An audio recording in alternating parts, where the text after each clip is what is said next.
Case number 20-1025 et al. Environmental Health Trust et al. Petitioners versus Federal Communications Commission and United States of America. Mr. McCullough for the petitioners, Ms. Boiselle for the respondents. We'll hear from Ms. Boiselle. Good morning, may it please the court. Ashley Boiselle for the Federal Communications Commission. As I think the panel recognizes, the FCC was not writing on a blank slate in this case.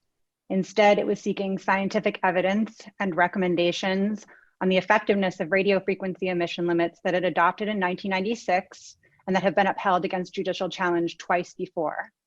As both this court and the Second Circuit have approved, in making this evaluation, the FCC reasonably relied on the views of federal agencies with primary jurisdiction in public health, as well as recognized standards bodies.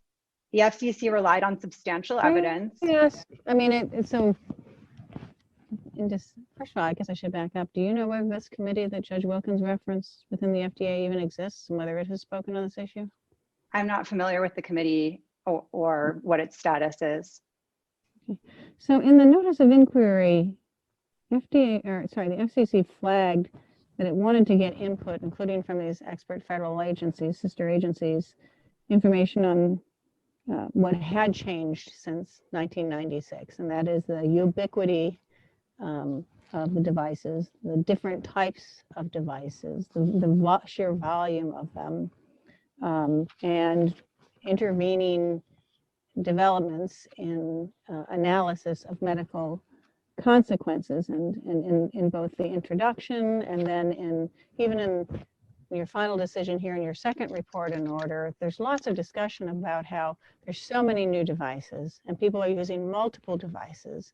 They're using them, way more people are using them, and way more people are using them all the time or through extensive periods. This was even before the pandemic when we're now living on this stuff. But even before that, the amount of usage, the number of devices used often simultaneously, the age range of people who are using these and how long they're using them. That was all quite sensibly what the FCC asked for. The FDA came back and talked about cell phones and cancer. How was it reasonable for the FCC to rely so heavily on a response from the FDA that there's no indication relied on this specialized committee and did not address the very things you asked for information on: other devices, the use of multiple devices, and physical harms other than cancer? How is that reasonable, even with the super deference you get at this stage? Well, first of all, we didn't rely exclusively on the FDA's representations about the state of the science. You're right that their statements spoke specifically about cell phones, although their public rely on that at all. Other than I think it said about cell phones, but that just simply didn't answer the question asked. So how was it reasonable to rely on it? I don't want to hear, I just want to know how it was reasonable to rely on something that was not responsive to the inquiry. Sure, for two reasons. One, cell phones are used in close proximity to the body, and the power of an emission decreases exponentially with distance. So cell phones are the device that is creating the most radio frequency emission when compared to other devices and other base facilities. Second, we have aggregate limits that apply to fixed facilities. Those are set forth at 1.1307B3, and they require that all I'm not talking about fixed facilities. I'm talking about watches. I'm talking about iPads. Okay, those are not fixed facilities. So sure. And then I'm also not talking about just using a phone and holding it up to your ear. People don't use their phones, hardly use them for phone calls anymore. They're constantly in the hand, not 2 centimeters away. They're constantly in the hand, and the fingers are constantly on them. And so I'm just trying to understand how the FDA coming back and talking about cell phones that are in a holster, or nobody keeps them anymore, or are in a purse, or they're not being used. Is it all, and looking only at cancer, is it all relevant to an inquiry, again, into the effect of this radiation frequency from multiple devices that are used in entirely different ways now, an entirely different volume, and throughout the population, including children who live on iPads? So as I said, the FDA said in its letter at JA 8187 that it was engaged in an ongoing review of the evidence in this area. And then, as you say, it represented a specific conclusion with respect to the National Toxicology Program's research on cell phones. But that was coupled with representations in our termination of the notice of inquiry at JA-12 that the World Health Organization had found no substantiated adverse effects from fixed facilities. So this wasn't an inquiry that was limited narrowly. You are way more expert than me. Is an iPad a fixed facility? No, an iPad is not a fixed facility. Is a watch a fixed facility? No. Right. Okay. Is a wireless laptop a fixed facility? No, but when the notice of inquiry talked about the ubiquitous use of devices, was it talking about fixed facilities? No, not exclusively, but I was going to No, but I don't think that was, okay, I get that, but I just. I apologize for not being responsive. The fixed facility stuff, to me at least, doesn't feel responsive unless I'm misunderstanding it. I'm really curious about all these other devices. Absolutely. So with respect to mobile and portable devices, we said at paragraph 143 of the notice of inquiry and paragraph 67 of the order on review here, that there didn't need to be aggregate limits, that we didn't have a concern about the aggregate effect of transmissions from these mobile and portable devices because they tend to be used. I'm sorry. It's okay. It's 67. Are you talking JA 67 or 67 report? It's paragraph 67. Sorry. It's JA 35 to 36. Okay. So we explained in that paragraph that exposure from mobile and portable devices tends to be a more localized exposure when they're held close to the body. That would cover things like a watch or a tablet held in the hand or a cell phone. And that exposure, because it's more localized, tends doesn't need to be aggregated because the whole body exposure is much more diffuse. So we addressed the fact that what other expert agency was the one that addressed that for you? We were making that judgment in our own technical expertise that the effect of these emissions was not significant in the aggregate, and that therefore there didn't need to be any kind of aggregate limit. But with respect to our reliance, pardon me? How did you decide? I mean, these things are strapped onto the arms and in the hands a significant part of the day. How was it that you decided that that was not a significant change from what you had looked at in 1996? Well, there are no substantial adverse effects from exposures at the existing levels. So the fact that they're strapped on the wrist. And how did you find that? Was this for your 2.5 centimeter test? Well, no. What I'm doing is referring to our explanation of why the existing limits continue to be sufficient.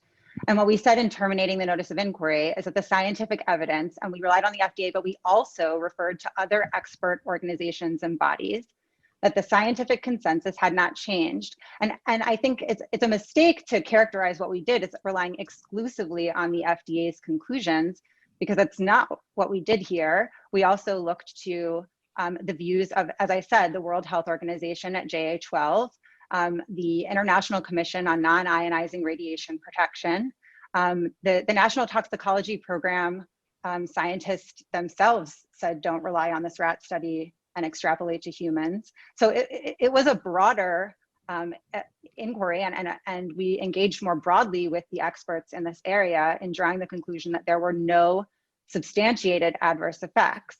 And your question, I think, I see what you're talking in some paragraph 60 section. You say that people are worried about cumulative ones. Exposure from fixed RF sources will vary, but we're not talking about fixed RF sources. And so where do you say for non-fixed ones? I'm sorry, I'm not reading the paragraph. Maybe it's the way I'm not reading it with your expertise. I'm missing something. Where are you talking about non-fixed in paragraph 67? We say that the location,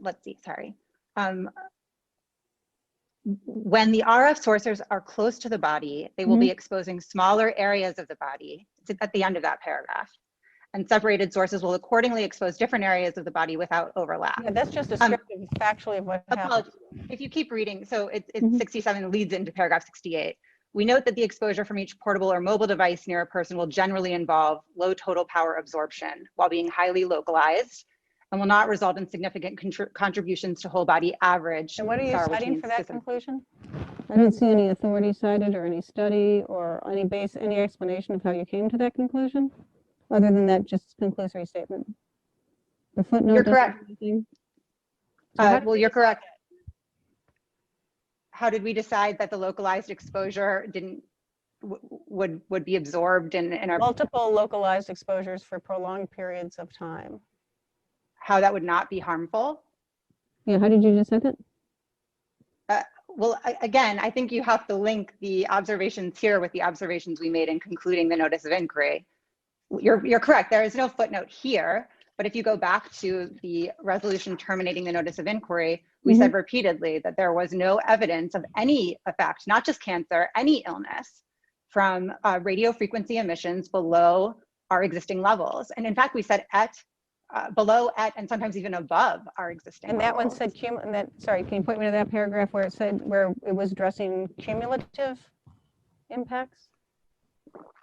As opposed to Again, studying I apologize if I'm not being responsive to your question, but the cumulative effects are addressed here in addition But then to you're referring back 1.1307. and you're referring back to findings that were not themselves cumulative.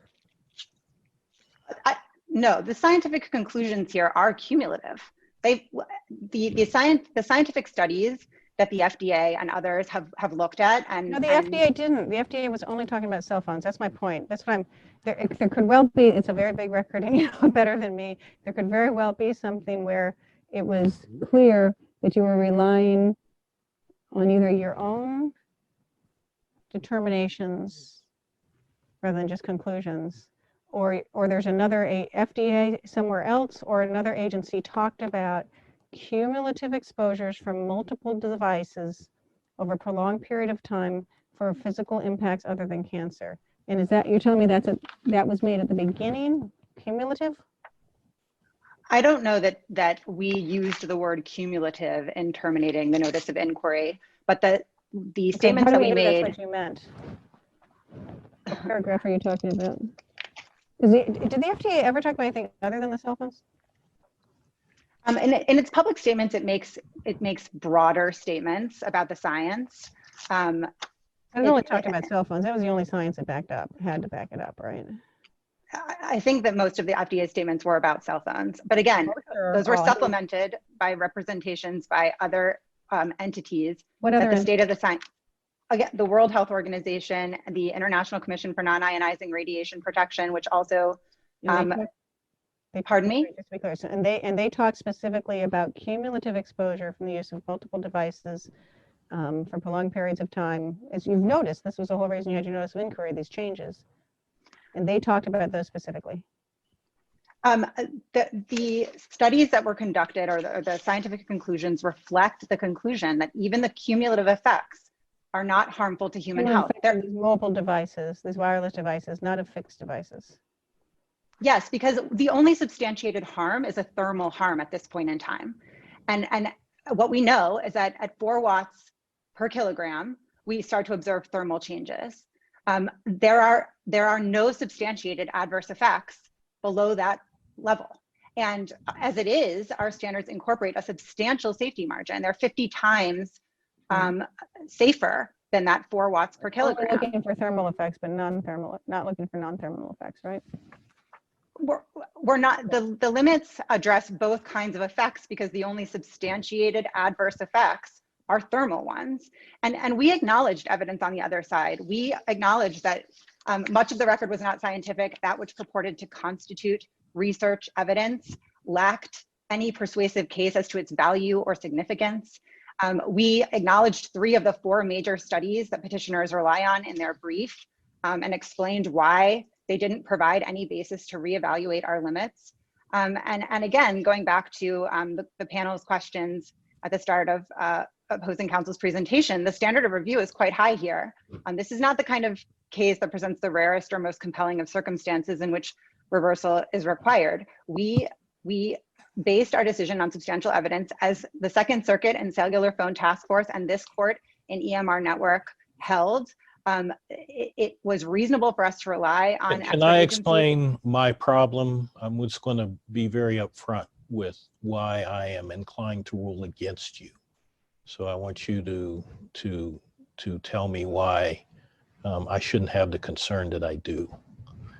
So I misstated earlier when I said you referenced on page 37 of your brief, 21 USC 360 II. It was page 23 of your brief.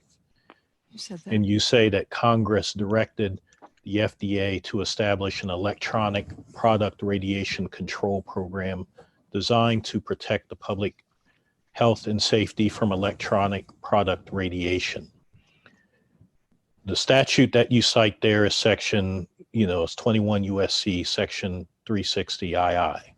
When I read that, it says that basically the way that that is done is that a committee that is established in a cross-reference to 360 KK will be established that will review these standards for testing and emissions level.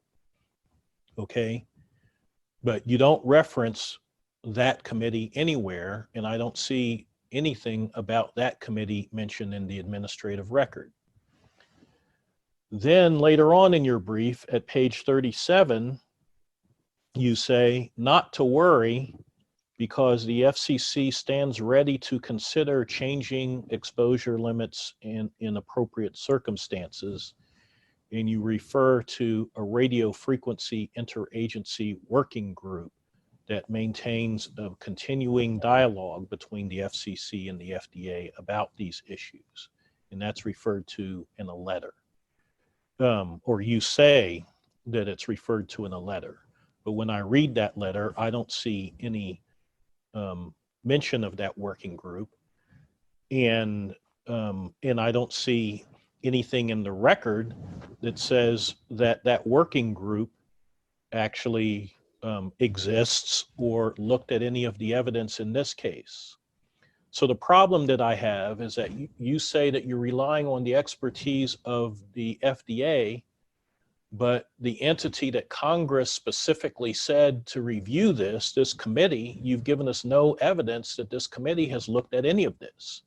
And then you say that in the future, to the extent anything needs to be looked at, it's going to be looked at by this working group. But I don't see any evidence that the working group looked at anything this time. So why shouldn't I send it back for the relevant working groups and the FDA to look at this record? Tell me why I shouldn't, my vote shouldn't be to do that. So with respect to the working group, it does exist and it is an ongoing project. With respect to the omission of any reference to this committee in the order terminating the notice of inquiry, we did formally solicit the views of all expert agencies in the notice of inquiry at JA 165. We made very clear that we intended to rely on them. We were very interested to hear their views, and the views that we received, we took into account. And I think that that's all that's required here. We explained why our conclusions were what they were based on the representations that we received. Is there anything in the record that says that the FDA asked this radio frequency interagency work group to review this and they weighed in, or anything in the record that says that the technical standards, et cetera, committee that was created by statute reviewed any of this and weighed in? There's nothing that says that specifically. And pardon me. Is the answer no? The answer is no on that specific question, but I would just point your attention to JA 8187, where the FDA says explicitly, they acknowledge 5G specifically, which goes to Judge Millett's questions about the proliferation and ubiquity of personal devices, but they say FDA is responsible for the collection and analysis of scientific information that may relate to the safety of cell phones and other electronic products. So why shouldn't we as a court reviewing this say that at a minimum, FDA should tell FCC and by extension tell the public and any court reviewing this that the expert bodies within it reviewed the materials that were submitted in response to the notice of inquiry, i.e., if we want to say this interagency work group is the right body, or if we want to say that the committee that Congress required the FDA to establish is the right body. But one of them, why shouldn't we at a minimum say before we believe that we can allow kind of any sort of deference to the FCC relying on the FDA, we need to know that the right people at the FDA actually looked at the materials. Well, I think that there's nothing in the statute that suggests that the committee has to speak through the committee. I think that the FDA, as the agency charged with keeping abreast of the science in this area, can speak to the state of the science, and it does refer to its ongoing monitoring activities in its letter to the FCC at J8187. And this is extra record material, and we're not relying on it for you to uphold the agency's decision, but the FDA did release a review of the scientific evidence in 2020, and its conclusions were consistent with the conclusions that But the we FCC can't drew consider here. that. No, Under we're not Chenery, arguing. we can't consider that. That's absolutely right. And we're not suggesting that you need to consider it to uphold the agency's decision, but I think it does confirm the centrality of the FDA to this area. The FDA, it's not just that we don't know that they asked their experts. We don't know what they asked them, because all we got from the FDA is cell phones and cancer. We know whether, is it reasonable for the FCC to take the FDA's representations at face value without verifying that the relevant experts have looked at the questions that the FCC actually asked when they get a report back that only talks about cell phones and cancer? I think it is reasonable for the agency to do so. And I think that's what the court and cellular phone task force said. No, it It's didn't have, reasonable. no, and in fact, I mean, in our case, we specifically noted that what could make a difference is if circumstances change. We have that in there. And that circumstances could change over time, then there would need to be another look. And that was what you all flagged in your notice of inquiry was things have changed, including the ubiquity and multiplicity of devices. And then when the FCC gets an answer back that simply isn't answering those questions, and then as Judge Wilkins has pointed out, doesn't even say we consulted the people who are in charge of studying these things. That just seems to be, you get a lot of leash, but at some point that leash goes too far and becomes unreasonable without a little bit of follow-up by the FCC to verify, just to pin down that the information is responsive. Well, I hear your concern again about the cumulative effects here, but I think the predicate question to any assessment of the cumulative effects is whether there's any adverse effect at all from a single device. And as I said, the only substantiated adverse effects are thermal, which would mean that cumulative effects wouldn't be something that could cause injury, at least under the substantiated credible scientific evidence as it stands now. And how do I know that the radio frequency interagency work group doesn't believe that there are non-thermal effects that should be regulated? How do I know that the committee that Congress told the FDA to create, this Technical Electronic Product Radiation Safety Standards Committee, doesn't believe that there are non-thermal effects that need to be regulated or concerned? I mean, my point is that you're asking me to infer a negative but without there being anything in the record that the agency that Congress said should look at this, the committee that Congress said should look at this, even looked at it. And then you refer to an interagency work group that you say looks at these things, even though there's nothing in the record about that work group or what they looked at or haven't looked at. Again, I think that we formally solicited the views of other entities with expertise in this area. We made very clear that we wanted to rely on them. We relied on the views of expert agencies in adopting these limits in the first place, and no federal agency or body. Did you solicit these committees, or did you just solicit the FDA? At JA 165 of the notice of inquiry, we said we formally seek the input of all of the expert bodies in this area.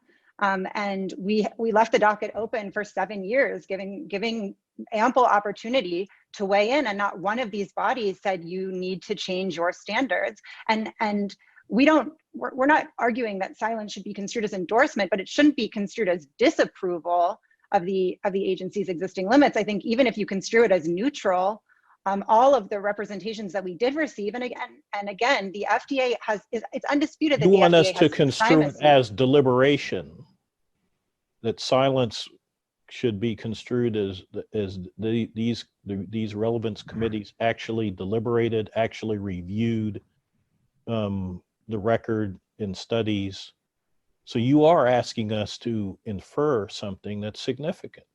Well, all that we're asking you to infer is what the Second Circuit and Cellular Phone Task Force said was reasonable, which was for us to presume that the agencies and bodies charged with staying on top of this area and regulating in this area and paying attention to the science in this area have done so. And yes, we're asking that you presume that the agencies with responsibility in this area. Even when the report that they send back doesn't reference, lots of relevant studies and lots of relevant issues, we still presume that they reviewed those studies and those issues. Yes, I think it's reasonable for the FCC to presume that they did. As I said, the FDA referred to its ongoing monitoring activities and confirmed its responsibility in this area. And I don't think that there's any requirement that the FCC wait for this committee to speak as a committee, that it can't rely on the FDA's representations about the state of the science.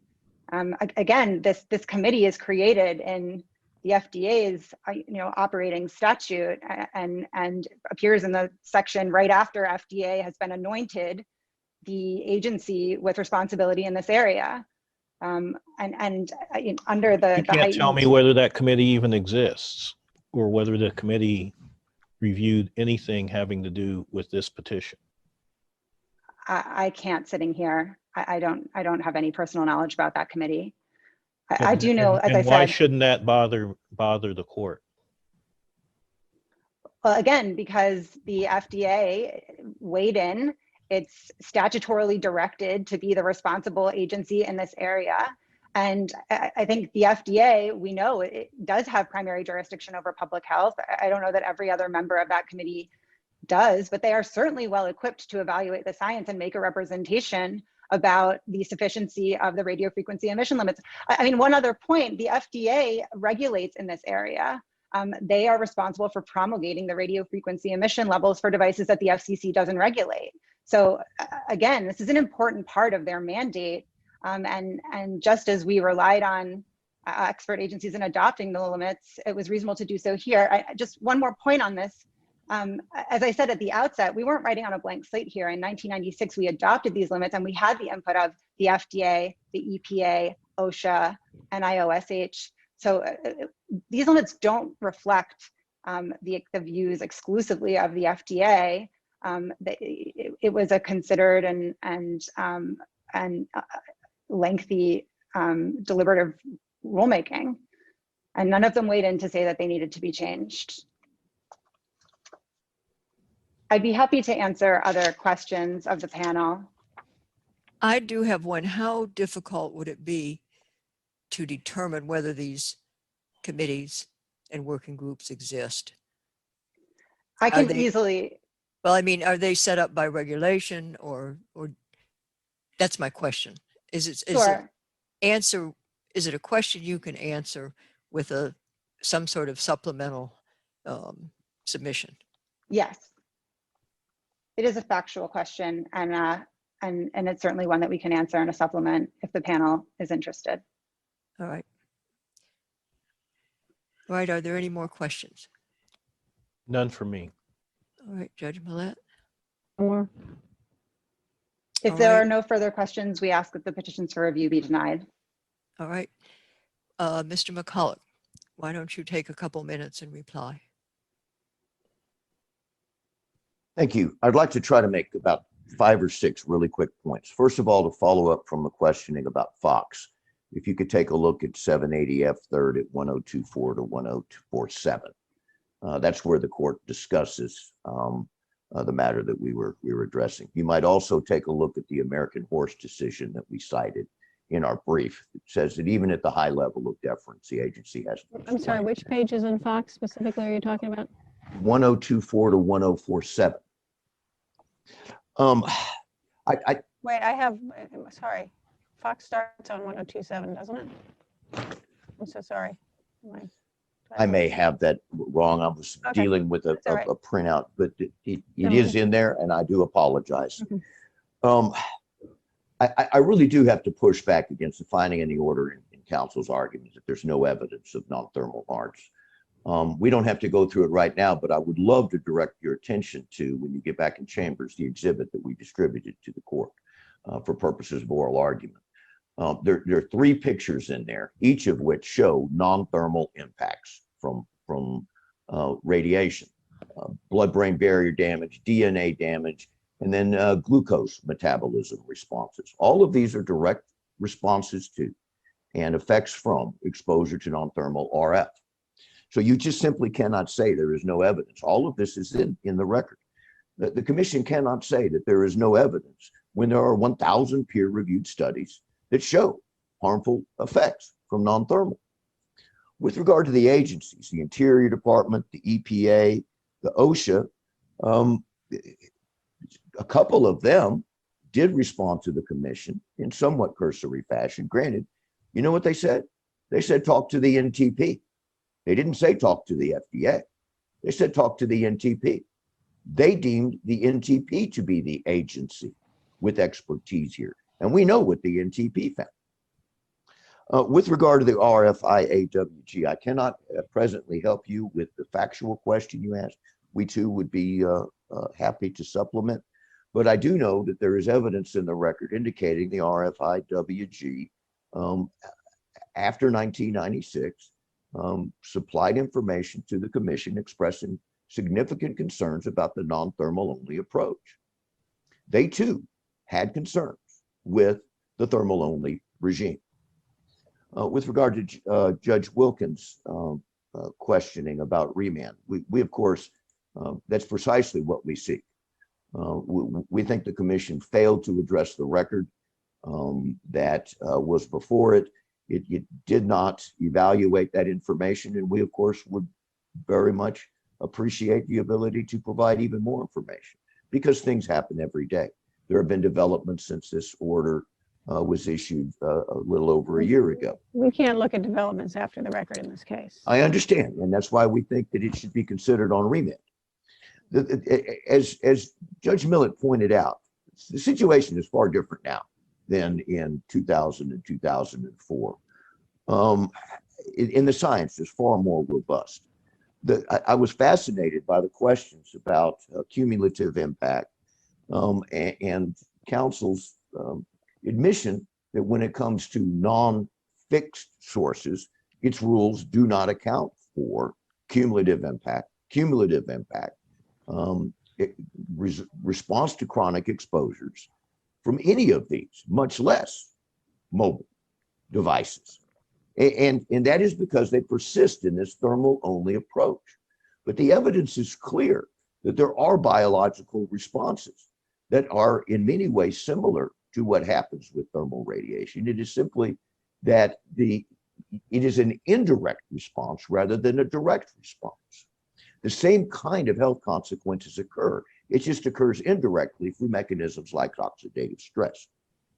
Now, with regard to the contention that the consensus is the same, that is simply not true. Take a look at the chart on the right-hand side of our exhibit. The majority of studies now show that there are harmful thermal effects. Were those charts that you submitted to us, are they part of the record? It is a compilation of information that is in the record. They're not from the record itself. This particular exhibit is not in the record, but each of the squares is in, each of the images are in the record Okay. on the left and bottom side. And then the majority of studies chart comes from graphs that are also in the record. We just compiled.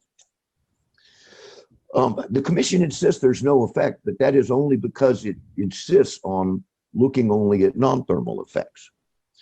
And that's the very problem here. When you're looking at the testing regime or anything else, yes, of course, you want to have a safety margin. When you're going around an obstacle, you want to give it a wide berth. The problem is the safety margin here. Everybody is so focused on the thermal effect that they're not paying attention to the ditch that you're driving into on the non-thermal effect side. All right, you need to wrap it up, Mr. McCullough. Thank you. I'd be very much remiss if I did not make one final plea. The commission did not at all consider individual impacts for those who demonstrated that they are presently being harmed. It made no provision for them. It did not recognize them. These were individuals who have just had their lives devastated. We respectfully request that the court vacate and remand and require the commission to engage in reasoned decision-making and respond to all the material points and comments raised. Thank you. All right, thank you. Ms. Boiselle, can you get whatever information there is about the formation of these committees and working groups we've been talking about and submit it? Well, let's say that should be fairly easy. It's either there or they either exist or they don't. Let's say by 5 o'clock tomorrow, and then Mr. McCullough, let's see. I don't know that there'd be anything to respond to because they either exist or they don't, but why don't you take another 24 hours if you have anything you want to submit in response that is purely factual?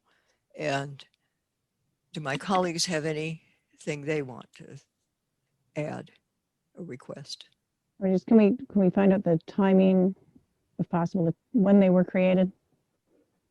Not only what exist, but when they came into existence. Sure, that's a good point. And if you're able to, the membership, who's on these committees? All right. And Judge Wilkins, anything from you? No. About submissions? Okay. No. All right. Then I have one final question for Mr. McCullough that has nothing to do with this case, but you practice law in one of the most colorful sounding towns I've ever heard. Where is Dripping Springs, Texas? Dripping Springs, Texas is about 40 miles west of Austin, Texas. Okay. It is in the hill country and it is a beautiful, beautiful small town. All right. Well, I'm glad I learned of its existence. Thank you. All right. Your case is submitted. So we're holding this press conference following the Monday morning arguments in the U.S. Court of Appeals for the District of Columbia in the landmark case Environmental Health Trust et al. Versus the Federal Communications Commission. This historic case is filed jointly with Children's Health Defense, Consumers for Safe Cell Phones, numerous other petitioners, including Elizabeth Barris, Theodora Scarato, that is myself, Michelle Hertz, Petra Broken, Dr. David Carpenter, Dr. Toril Jelter, Dr. Paul Dart, Dr. Ann Lee, Virginia Farver, Jennifer Baran, and Paul Stanley. Environmental Health Trust et al. Versus the FCC seeks to have the court order the FCC to remand, vacate, and update its 25-year-old exposure guidelines for radio frequency radiation from cell phones, cell towers, Wi-Fi, 5G, and all other wireless networks and communication devices. And I'm here with Environmental Health Trust Counsel Ed Myers and Dr. Deborah Davis, President of Environmental Health Trust. Mr. Myers worked with the Natural Resources Defense Council in a successful challenge to an order of the FCC that sought to eliminate any environmental review of 5G cell towers and transmitters and small cells. For over 40 years, Mr. Myers has represented government, trade associations, and private clients in complex regulatory matters involving energy, telecommunications, and environment. Mr. Myers. Thank you, Theodora. I haven't really prepared extended remarks. I can talk generally about the case and give you some reactions to the oral argument from this morning. The case concerns a 2013 notice of inquiry in which the Federal Communications Commission decided voluntarily to reconsider its safety and health standards as regards radio frequency radiation from wireless devices and infrastructure. Over the course of several years, the FCC received thousands of comments and including over 1,000 scientific studies and multiple submissions by individuals affected directly by radiofrequency radiation. In 2019, in December of that year, the Federal Communications Commission decided that the evidence submitted was not adequate to cause it to rethink its safety standards. Those safety standards were implemented in 1996 at a time when most wireless devices were 1G or 2G, and certainly not reflective of the current environment where the country is being urged to move forward into 5G type devices. Usage of these devices has changed. The devices are more ubiquitous than ever. With 5G, the radio frequency radiation emitted by the infrastructure and by the devices will be nearly inescapable. The term has been used to call this electrosmog. It will be unavoidable.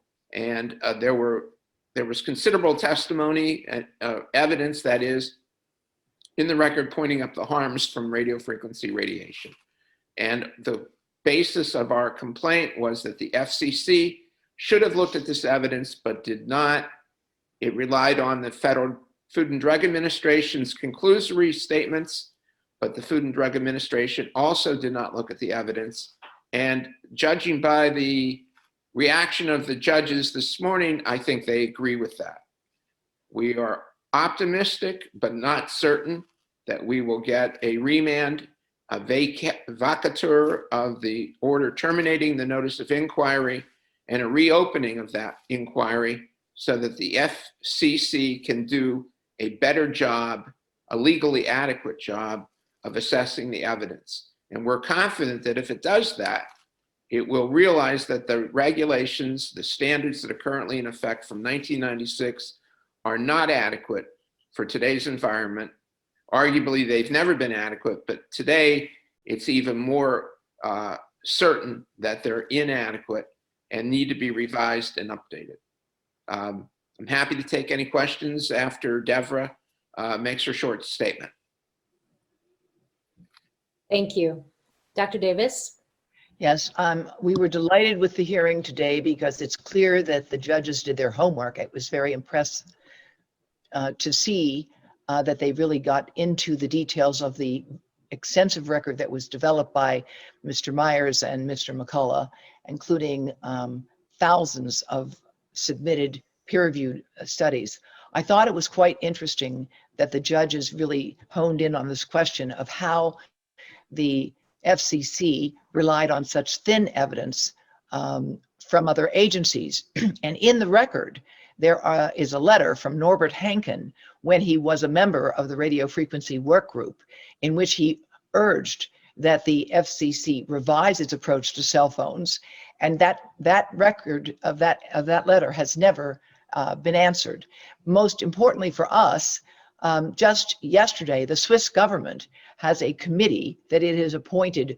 I think they've been in existence for 6 years, that completed an extensive, comprehensive review of all of the evidence, including experimental studies, as well as epidemiologic evidence in people and other studies, and concluded that there is evidence of harm happening at levels for which there is no heat.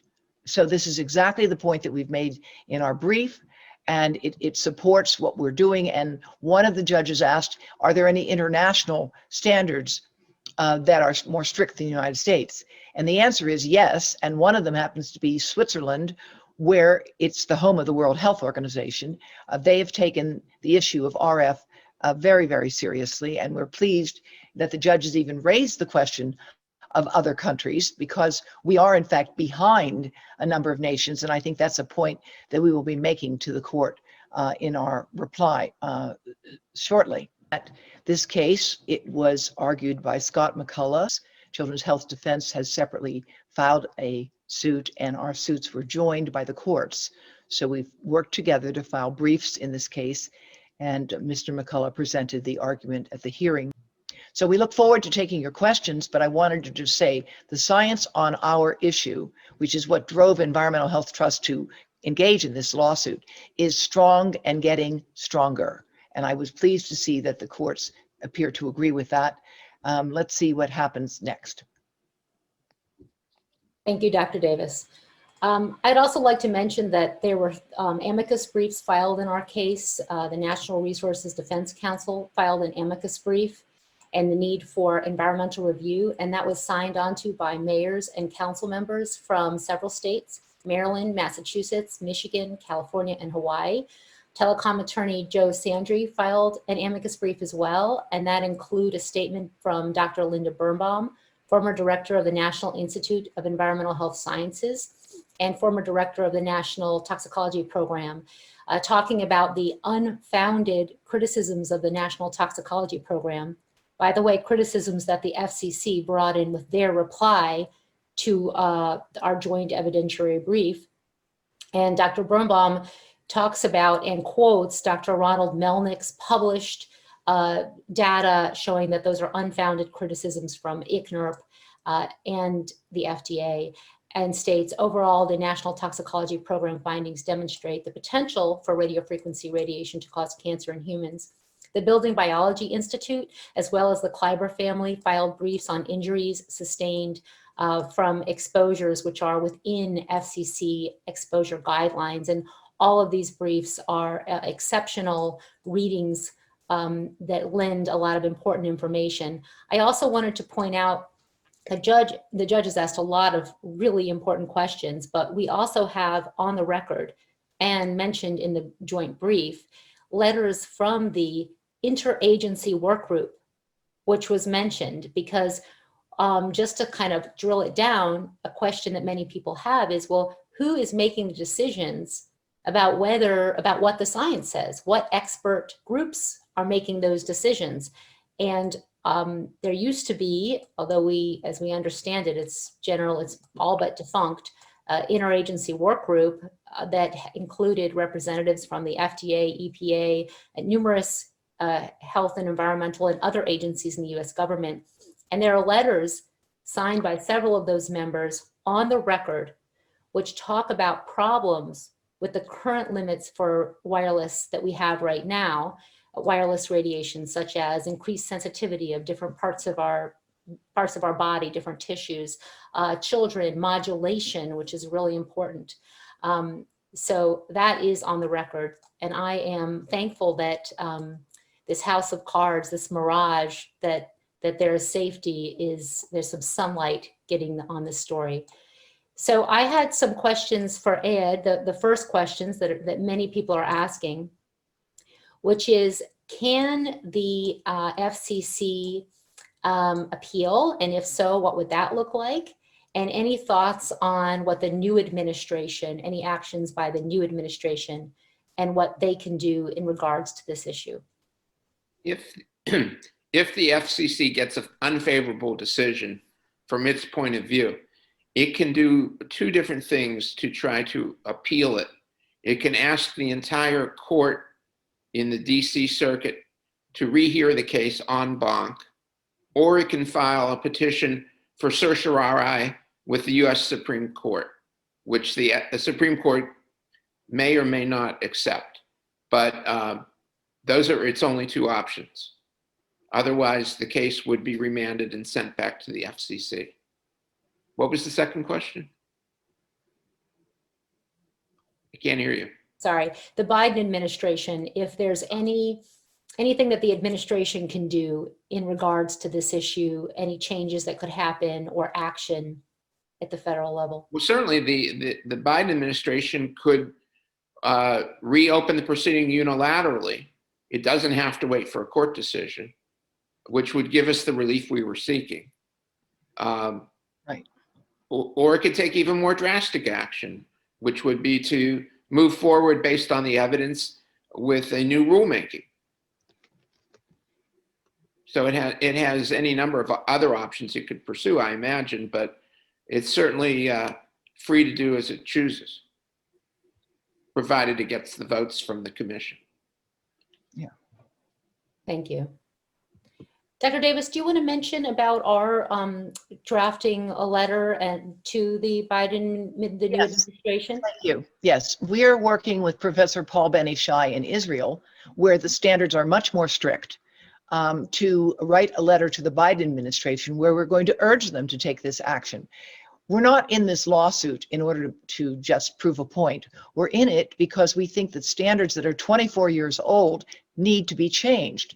The Israelis, for example, would never have a cell tower right on a school, right near a school. There are regulations controlling that. They limit the amount of wireless radiation in schools, and like a number of countries that we have on our website, there are many that have stricter standards than the United States, and particularly with respect to schools.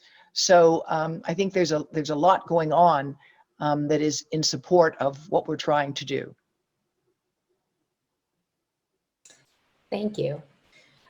And there are several countries, and I'm going to get together a graphic after we go through a few questions showing India, Russia, China have much more stringent levels of allowable levels for radio frequency radiation exposure. And of course, as you mentioned, many countries don't allow cell towers on schools or restrict them in neighborhoods, and have actually limits that are for what they call sensitive areas, which would be near homes, schools, hospitals, parks, and so forth, where they have more stringent limits or policies that are generally accepted where they have more stringent limits. And as a matter of fact, as you refer to ICNIRP, and I assume most people are aware, it's the International Commission on Non-Ionizing Radiation Protection.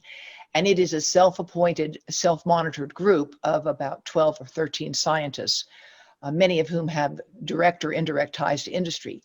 That is the standard. That is the basis on which the FCC is relying at this time, even though many experts who are not part of that, but are experts in the field, have questioned the view of ICNIRP. And countries like India have instituted standards that are 1/10 that of ICNIRP. So there's a big challenge to what ICNIRP has said. And again, their work is being updated now. I note with some interest that a member of the new Swiss committee, I think was chaired by Mikey Mevison, who is an outstanding toxicologist, but a member of that committee for Switzerland is also a member of ICNIRP. So perhaps that augurs that ICNIRP is going to be making a change as well. I'm referring to Professor Martin Russley, but I think it's too soon to say. Thank you. I had a question for Ed. The judges asked some fairly tough questions of the FCC. Is it your sense that the court will at least remand the order for further work? Well, that is the part of the relief we're requesting. I'm very hopeful. I don't want to overcommit, but the judges' questions were very challenging to the FCC, so we're very hopeful that that's the result we end up with. Thank you. What do we know about these committees in the FDA that they keep bringing up? Is there hope that they will adequately review the health evidence?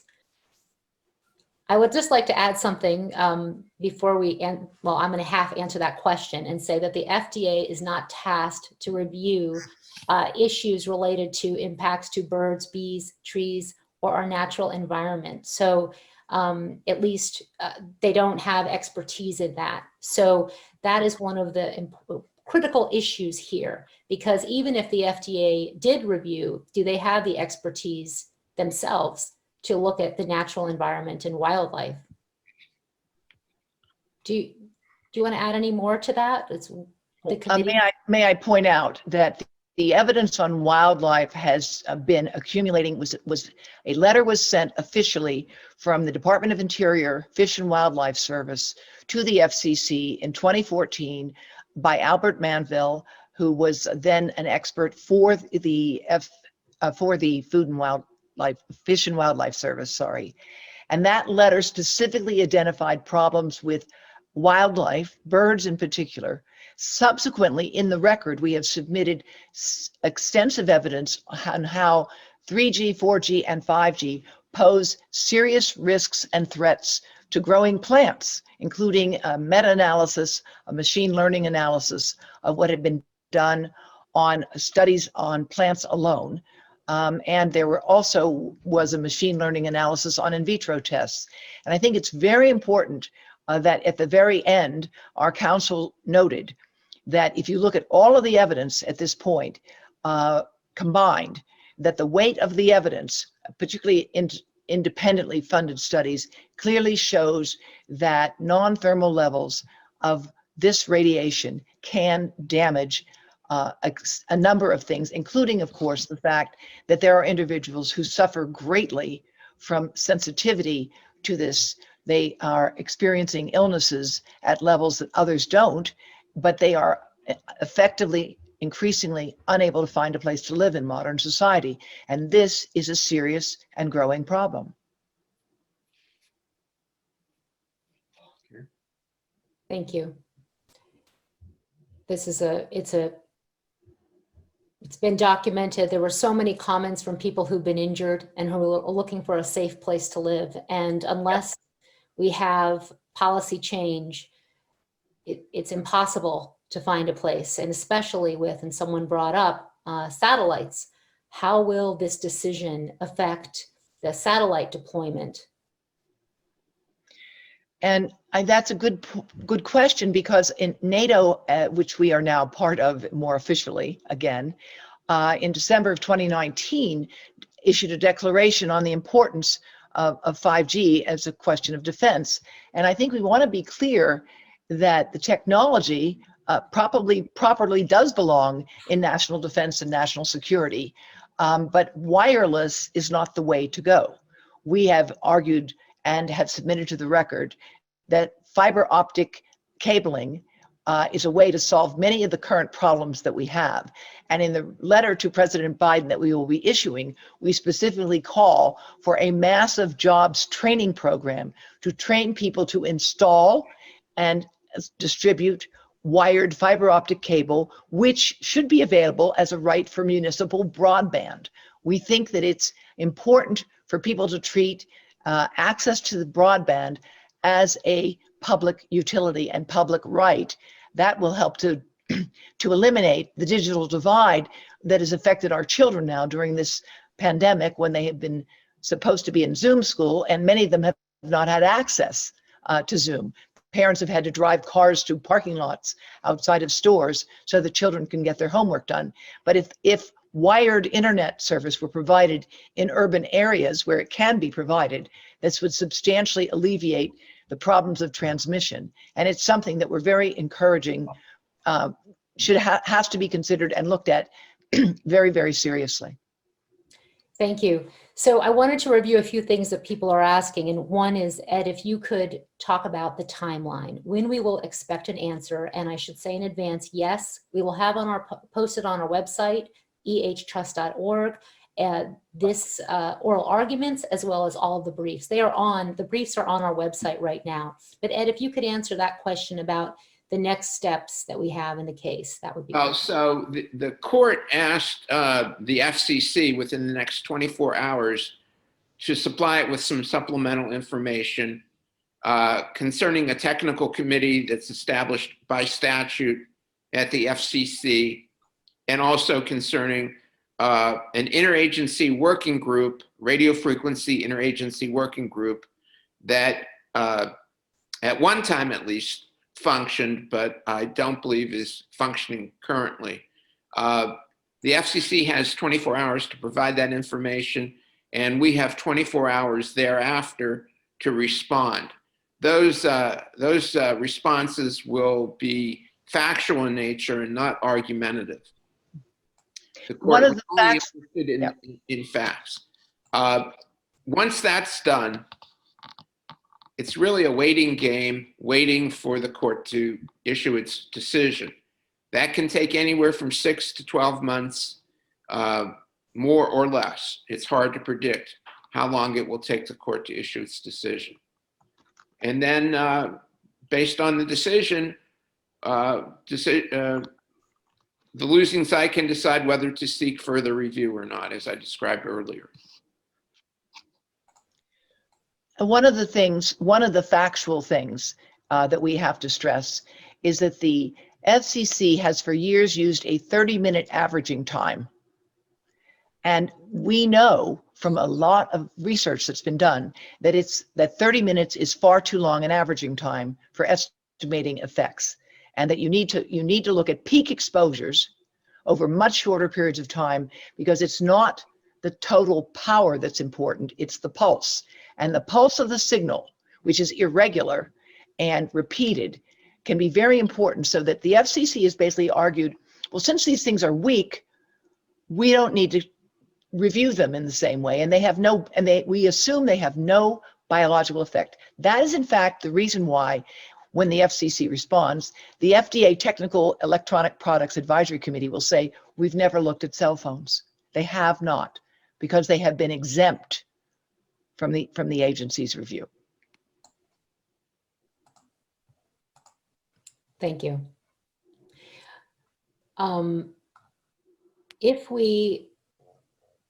Actually, I have a comment here from Dr. Joel Moskowitz of UC Berkeley. I investigated the radiofrequency interagency workgroup in 2015. It was almost defunct then. The few remaining members called it a support or interest group without any statutory authority. A few years ago, the FDA removed this group from its website.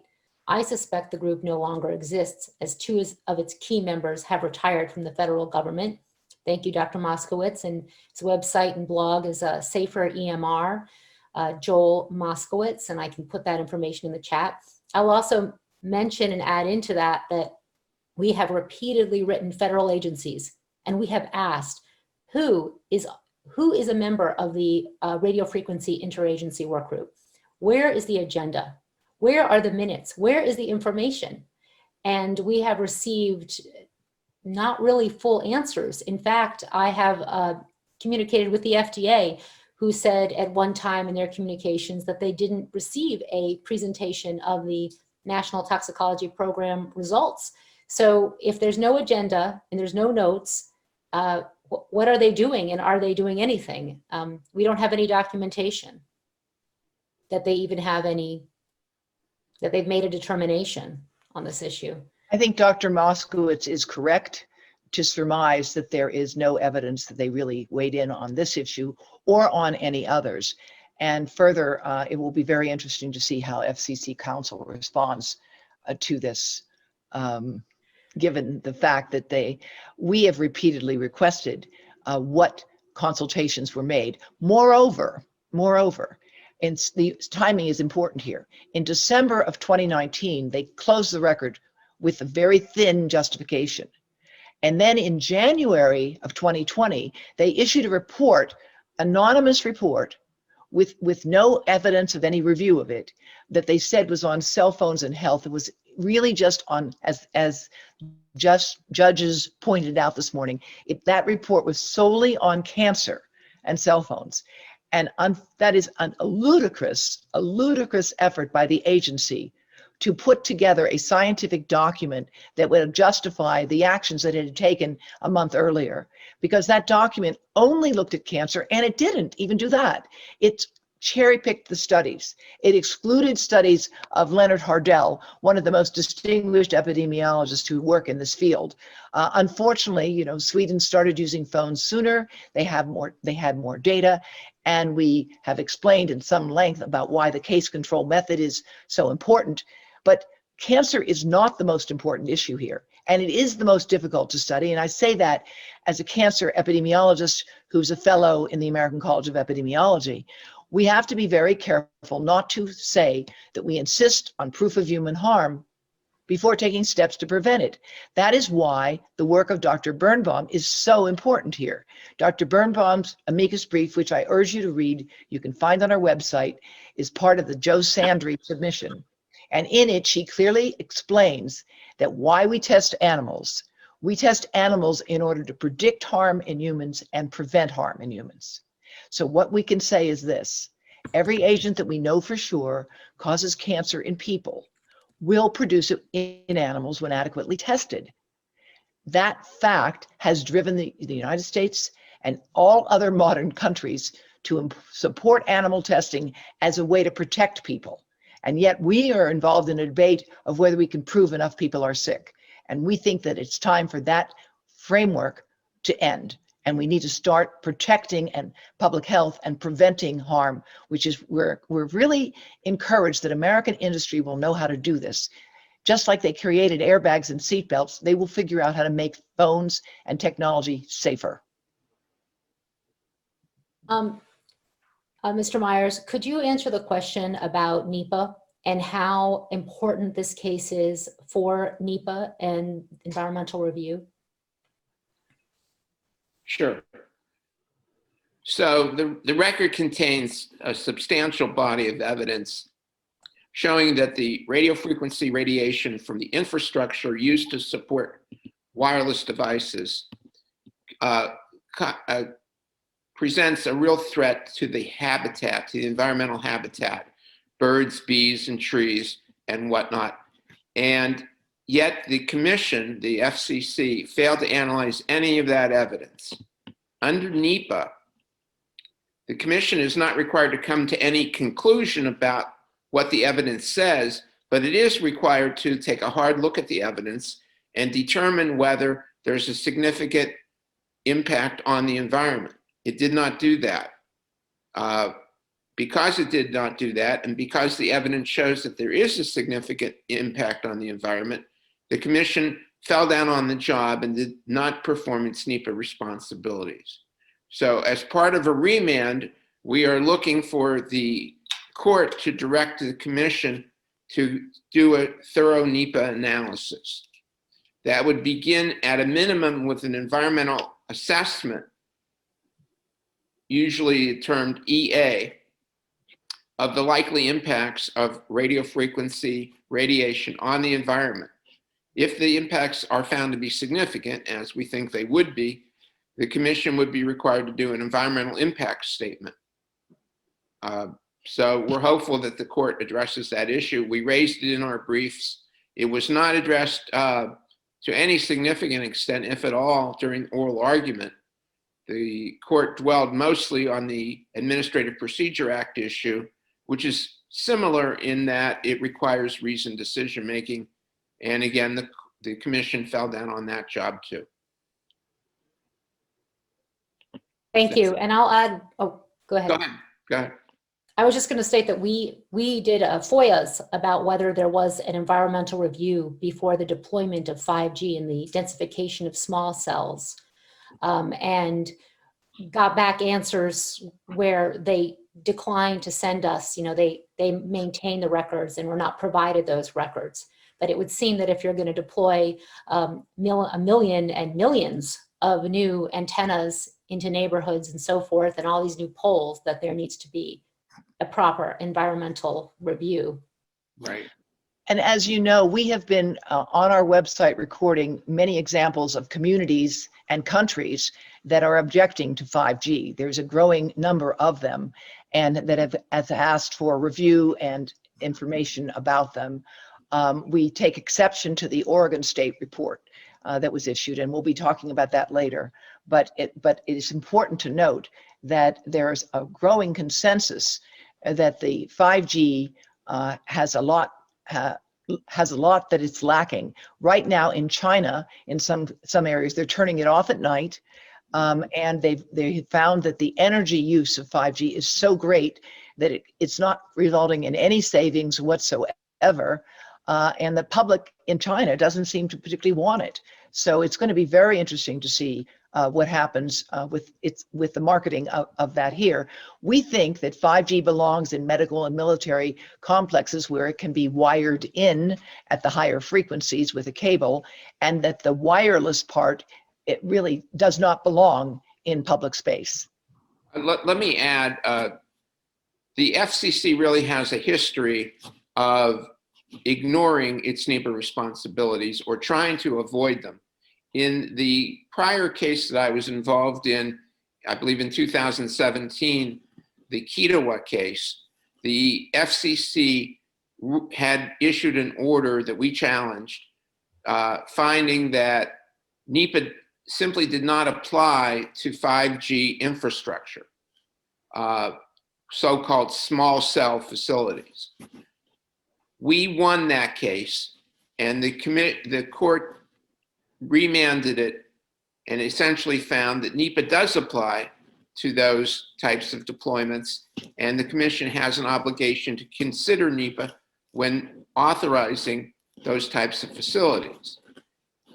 Now, in this case, the current case that was argued this morning, we argued NEPA, and many people raised NEPA in their comments in the rulemaking, in the notice of inquiry proceedings, saying NEPA procedures should be applied.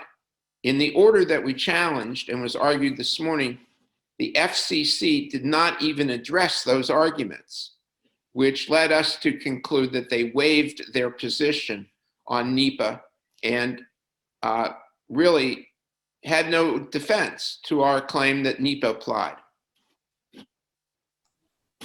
Thank you. I think it's so important also to clarify, if it's not, that the limits that we have were set for humans. They are inadequate to protect humans, but even if they were not set for birds, bees, trees, natural environment. And in fact, there is none that we are aware of. There has been no review of the impact on the natural environment and wildlife and the development of safe limits, because of course birds will perch on antennas, insects, bees will fly and be closer than people in many cases in regards to the cell antennas on cell towers and small cells, which are of course going to be in front of windows and in front of homes as well. So someone asked the question, can the FCC say we'll take another look, and then a year from now say we looked and we still don't see anything of concern? If can that happen? And in fact, theoretically it could happen, but I think that with a new administration and new people running the FCC, we have a better chance that this will get a really full, reasoned, hard look. And there is a question was asked about whether there's protection from radiation emissions for electronic products. And actually, I think we will find that the FCC has exempted cell phones from that kind of review because they have maintained in the beginning that they were too weak in power to have a biological effect. Now, in fact, it's not the power alone, but the pulse and particularly the peak that we are most concerned about. I see that one person asked what NEPA was, so we better explain again. It's the National Environmental Protection Act. And that law, it's a federal law, requires that any agency undertaking a major federal action must engage in the analysis that Mr. Myers explained, an environmental assessment. In fact, the FCC has argued that the 5G system is not a major federal regulation. And we think that that flies in the face of reality. You're talking about 1 million new antennas. You're talking about needing to cut down trees in many instances, because for 5G wireless signals to go, they don't go through trees. They don't go through a lot of things. And so that's why on an average city block, you might need 15 antennas to ensure that the block is sufficiently covered. And I don't know quite how it works for buildings that are 50 to 100 stories tall. But if all of these things were wired into the facility in the first place, if people were using wired Ethernet connections, and there can be innovations in technology that will develop, then we would all be much better off. Thank you. One other question was about ICNIRP and the World Health Organization, and I wanted to add something about the WHO, the FCC, and also, actually, there's a third theme. I'm trying to get themes that are coming out of these questions, which is what did the FCC say that was inaccurate? And one of the things the FCC said was that they relied on other organizations to help them, because the judges were saying, well, the FDA is only about cancer and cell phones. What about everything else? And actually, the World Health Organization, the IARC decision was not referenced. And the World Health Organization EMF project, very important that everyone on this call be aware that there are two entities within the World Health Organization. So when we, well-meaning people go and look up cell phone radiation and they go to the World Health Organization site, it has the logo, World Health Organization, and there are these fact sheets up. Those fact sheets, which say there's no proof of harm, or I don't remember the exact phrase, they were written. We don't know who wrote them, but we do know that there is a lack of transparency about who wrote that information. It is not the International Agency for Research on Cancer, which classified radiofrequency as a possible carcinogen in 2011, and whose advisory group has said it's time to review the science because of the National Toxicology Program results and the Ramazzini results. It's a different entity than IARC, the EMF project, and they have not reviewed. Those fact sheets are not based on a large report that looked at all the science. In fact, the last document that exists on this is from 1993, and it even says that they're working on an update, a monograph that will update their 1993 research review on radiofrequency radiation. So it is details that, the devil's in the details here, and it can get complex fast, but really it's a house of cards. That's how I see it. There is no there. There is no big group of scientists who are looking at all the science and making determinations based on their expertise, and they've looked at everything. So I'm thankful to see that it seemed the judges were aware of that. I mean, Ed, I guess my question is, having litigated before and worked in other cases, what did you think about the judges' responses and questions? Careful here. Well, I was very pleased and surprised by the judges' questions. They clearly had read the briefs. They got into more detail than I had anticipated. The judge say to the counsel for the government, tell me why I shouldn't vote against you. I thought that was extraordinary. It gave me a lot of hope, but I don't want to, get out of in front of my skis too far, but I am very hopeful.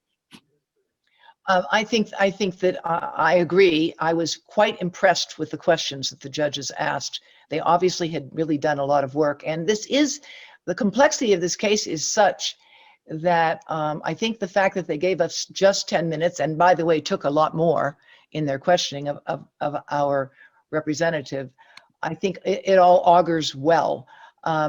Frankly, the new Biden administration could fix all of this with the stroke of a pen. They could simply say, we're reopening this inquiry. We want to update the science. We want to include environmental impacts. We had an amicus brief from the National Resources Defense Council that was, I think, very helpful and quite instructive on just that point alone. And I wonder, Mr. Myers, did the lack of questions about NEPA tell you that the judges have already decided we're correct on that? Well, that's really hard to say. I don't know why they didn't get to NEPA, other than I think they were ready to decide the case, or inclined to decide the case, solely on the APA, the Administrative Procedure Act issue. This could be a replay of what happened in the Kitawa case, where they decided the case solely on the APA issue and didn't need to get to the NEPA issue.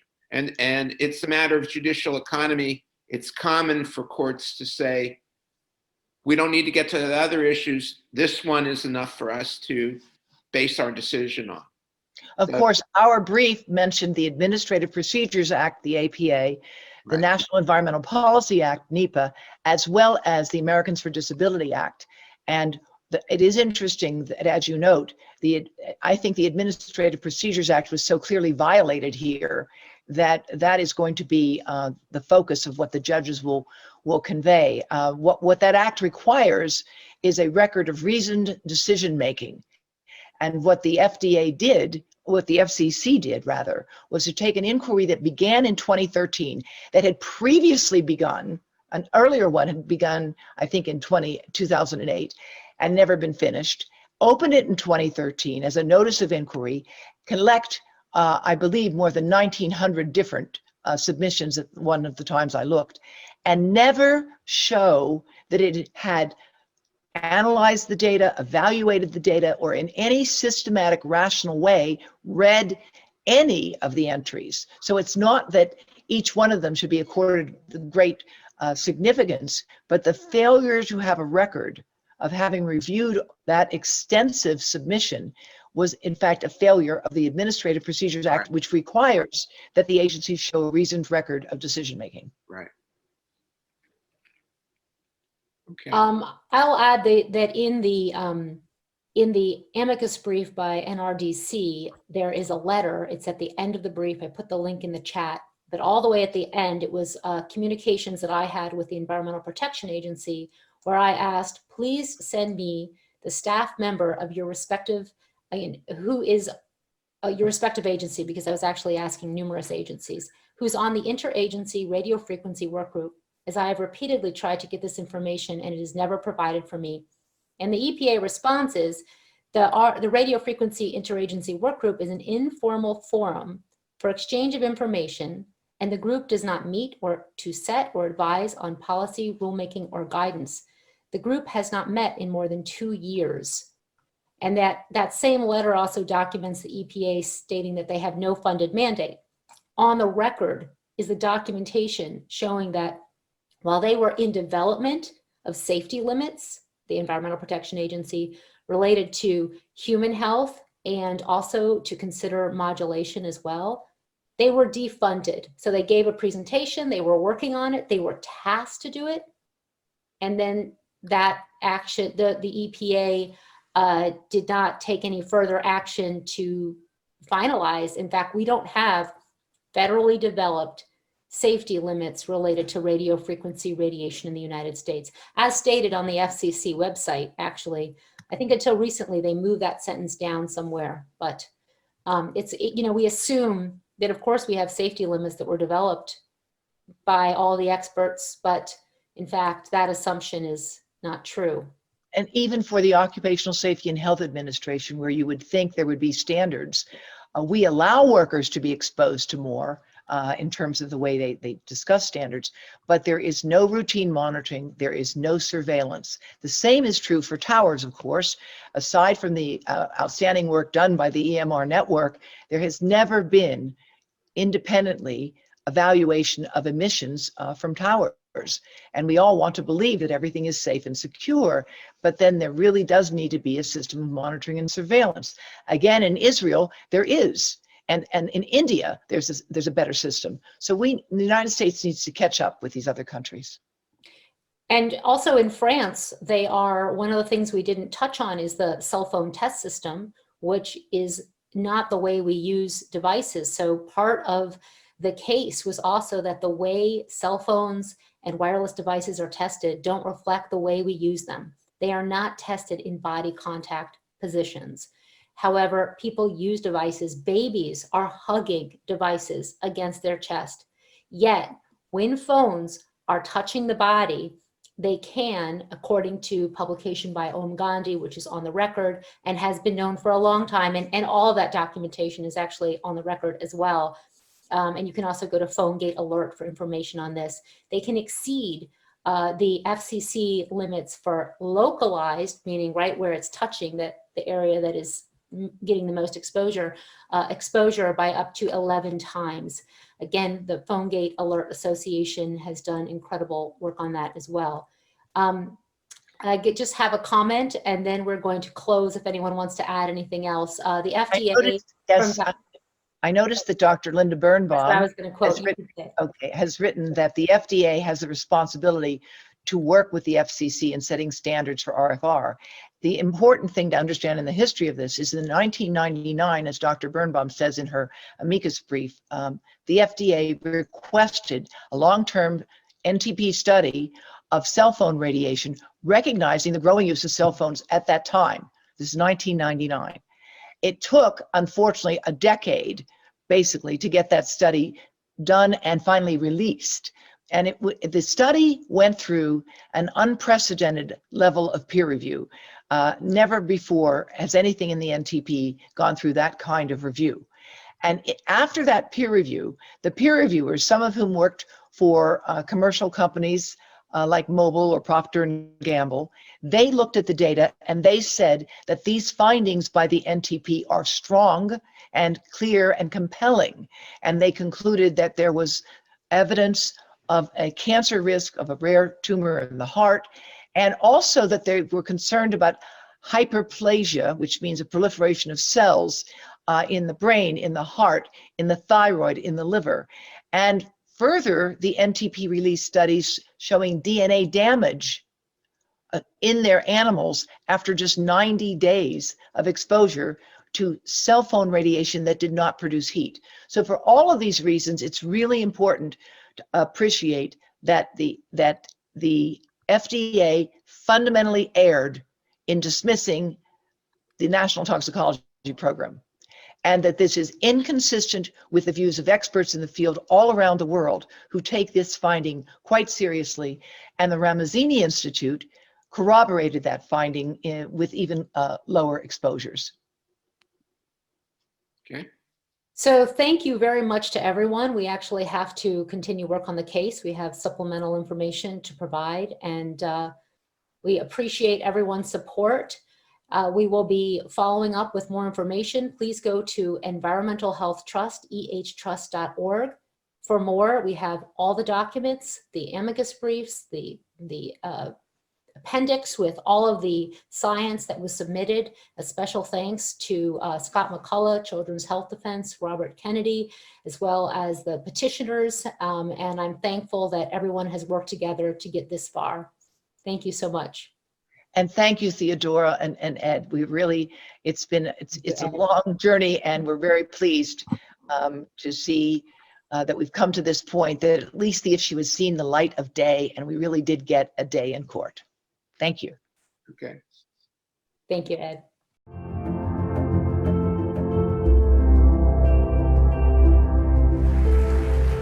Probably the most important thing I did, I was involved as a young scientist in the committee that actually reviewed the data and recommended that there be no smoking on airplanes. You may be shocked to hear that it was even a question for science at the time, but it was. And when I look at what we know now about mobile phone radiation, I see some very interesting similarities. A growing number of prominent doctors and scientists are raising warning flags over radiation this morning, and your kids could be facing a greater risk of exposure. I think the most important study is a study by the National Toxicology Program in a classic large carcinogenicity test, one of the largest ever performed, and for that matter, one of the most expensive. They found increased risk of the tumors, which we believe radiofrequency radiation is causing in man. Particular tumors called schwannomas. In the rats, they were in the heart. In humans, they're often in the nerve, the ear nerve, the vestibular nerve. Cell phone providers say they follow all safety guidelines put into place by the FCC. The current FCC safety standard was developed nearly 20 years ago. The manufacturers actually tell people in the instruction manual, which I never read, not to put the cell phone against your ear. It does say exactly that. There's the BlackBerry, for example, warns to keep your phone at least 0.98 inches away from the body when transmitting. With an iPhone, for example, it's 5/8 of an inch. At this point, the evidence has become sufficiently strong that cell phone radiation is a human carcinogen.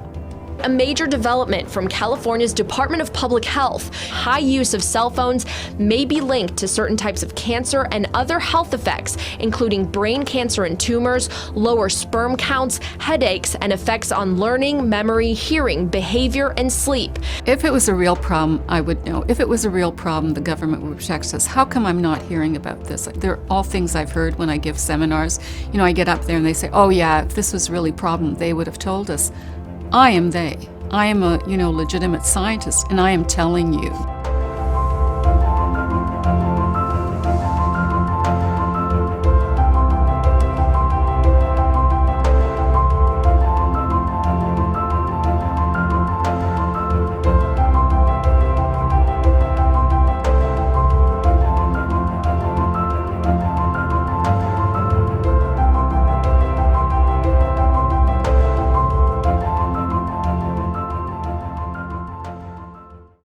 Did you know that cell phone, the one in your pocket, emits radio frequency radiation?